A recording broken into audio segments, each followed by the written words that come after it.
ನಮಸ್ಕಾರ ಎಲ್ಲರಿಗೂ. ಇಂದು ಮಾಘ ಮಾಸದ ಫಲದಾನದ ವ್ರತದ ಬಗ್ಗೆ ತಿಳಿಯೋಣ.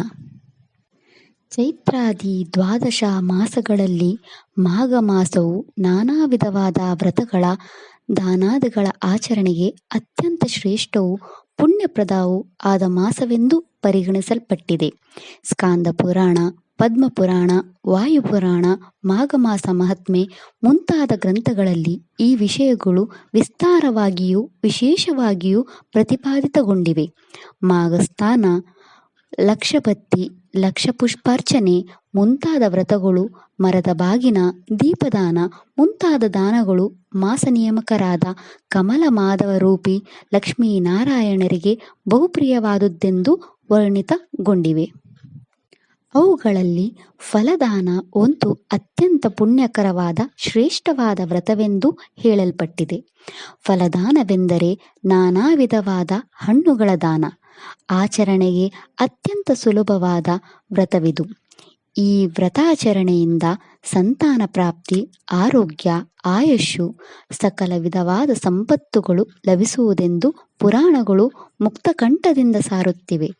ಈ ವ್ರತದ ಆಚರಣೆಗೆ ದೀರ್ಘವಾದ ಇತಿಹಾಸವಿದೆ. ಪೂರ್ವದಲ್ಲಿ ಕೌಸಲ್ಯಗೆ ಬಹುಕಾಲವಾದರೂ ಸಂತಾನ ಪ್ರಾಪ್ತಿಯಾಗದಿರಲು ಕುಲಗುರುಗಳಾದ ವಸಿಷ್ಠರನ್ನು ಸಂತಾನ ಪ್ರಾಪ್ತಿಗಾಗಿ ವ್ರತವೊಂದನ್ನು ಹೇಳಬೇಕೆಂದು ಪ್ರಾರ್ಥಿಸಿದಳಂತೆ. ಕೌಶಲ್ಯೆಯಿಂದ ಪ್ರತೀತರಾದ ವಸಿಷ್ಠ ಮುನಿಗಳು ಫಲದಾನ ವ್ರತವನ್ನು ಮಾಡಲು ಉಪದೇಶಿಸಿದರಂತೆ. ಈ ವ್ರತವನ್ನಾಚರಿಸಿ ಕೌಶಲ್ಯೆಯು ಶ್ರೀಹರಿಯನ್ನೇ ಪುತ್ರನಾಗಿ ಪಡೆದಳಂತೆ. ಫಲದಾನಕ್ಕೆ ಮಾಘ ಮಾಸವು ಬಹುಶ್ರೇಷ್ಠವಾದುದು. ಈ ವ್ರತವನ್ನಾಚರಿಸುವುದಕ್ಕೆ ಕೆಲವು ನಿಯಮಗಳಿವೆ. ಮಾಘ ಮಾಸದ ಶುದ್ಧ ಪ್ರತಿಪಾದೆಯಂದು ಅಥವಾ ಮಾಘ ಹುಣ್ಣಿಮೆಯಂದು ಶುದ್ಧ ಸ್ನಾತರಾಗಿ ಮಡಿ ಬಟ್ಟೆಗಳನ್ನುಟ್ಟು ನಿತ್ಯ ದೇವತಾ ಅರ್ಚನೆಯನ್ನು ಮುಗಿಸಿ ನಂತರ ಶುದ್ಧವಾದ ಮನಸ್ಸಿನಿಂದ ಪೂರ್ವ ಅಥವಾ ಉತ್ತರಾಭಿಮುಖವಾಗಿ ಕುಳಿತು ಮಾಘ ಮಾಸದಲ್ಲಿ ಪ್ರಾರಂಭ ಮಾಡಿ ವರ್ಷ ಪೂರ್ತಿ ಫಲದಾನ ಮಾಡುವೆನೆಂದು ಸಂಕಲ್ಪ ಮಾಡಿಕೊಳ್ಳಬೇಕು. ಆಚಾರ್ಯ ಮುಖಾಂತರವೂ ಸಂಕಲ್ಪ ಮಾಡಿಸಿಕೊಳ್ಳಬಹುದು. ನಂತರ ಅಂದಿನಿಂದಲೇ ನಿತ್ಯವೂ ಫಲದಾನಕ್ಕೆ ಪ್ರಾರಂಭಿಸಬೇಕು. ಬ್ರಾಹ್ಮಣರಿಗೆ, ಸುವಾಸಿನಿಯರಿಗೆ, ವಟುಗಳಿಗೆ, ಕುಮಾರಿಯರಿಗೆ ಯಾರಿಗಾದರೂ ದಾನ ಮಾಡಬಹುದು. ಬಾಳೆ, ಕಿತ್ತಳೆ, ಮೂಸಂಬಿ, ದ್ರಾಕ್ಷಿ, ಹಲಸು, ಸೇಬು, ಸೀಬೆ ಮುಂತಾದ ಪಕ್ವವಾದ ಸುವಾಸನೆ ಭರಿತವಾದ ಹಣ್ಣುಗಳನ್ನು ದಾನ ಮಾಡಬೇಕು. ಹಣ್ಣಾಗದ, ಕೊಳೆತು ಕೆಟ್ಟ ವಾಸನೆಯಿಂದ ಕೂಡಿದ ಹಣ್ಣುಗಳನ್ನು ದಾನ ಮಾಡಬಾರದು. ಒಣದ್ರಾಕ್ಷಿ, ಬಾದಾಮಿ, ಖರ್ಜೂರ, ಅಂಜೂರ ಮುಂತಾದ ಒಣ ಹಣ್ಣುಗಳನ್ನು ದಾನ ಮಾಡಬಹುದು. ಆಯಾ ದೇಶಗಳಲ್ಲಿ ಆಯಾ ಕಾಲಗಳಲ್ಲಿ ಯಾವ ಯಾವ ಹಣ್ಣುಗಳು ಸಿಗುವವೋ ಅವುಗಳನ್ನು ದಾನ ಮಾಡಬಹುದು.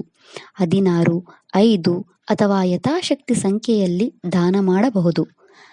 ದಕ್ಷಿಣೆ ಸಮೇತ ದಾನ ಮಾಡಬೇಕು. ವ್ರತ ದಾನಾದಿಗಳ ಆಚರಣೆಯ ಯಥಾಶಕ್ತಿ ಇರಬೇಕು. ಶಕ್ತಿ ಮೀರಿ ಮಾಡಲು ಹೋಗಬಾರದು. ಹೀಗೆ ಮಾಘ ಮಾಸವು ಅತಿ ಶ್ರೇಷ್ಠವಾದ ಮಾಸವಾಗಿದೆ. ಮಾಘ ಮಾಸದಲ್ಲಿ ಪ್ರಾರಂಭಿಸಿ ಒಂದು ವರ್ಷ ಮತ್ತೊಂದು ಮಾಘ ಮಾಸವು ಮುಗಿಯುವವರೆಗೂ ಫಲದಾನ ಮಾಡಬಹುದು. ಸಾಧ್ಯವಿಲ್ಲದಿದ್ದರೆ ಕೇವಲ ಮಾಘ ಮಾಸದಲ್ಲಾದರೂ ಪ್ರತಿನಿತ್ಯ ಫಲದಾನ ಮಾಡಬೇಕು. ಕಡೆಗೆ ಒಂದು ದಿನವಾದರೂ ಮಾಡಬೇಕು.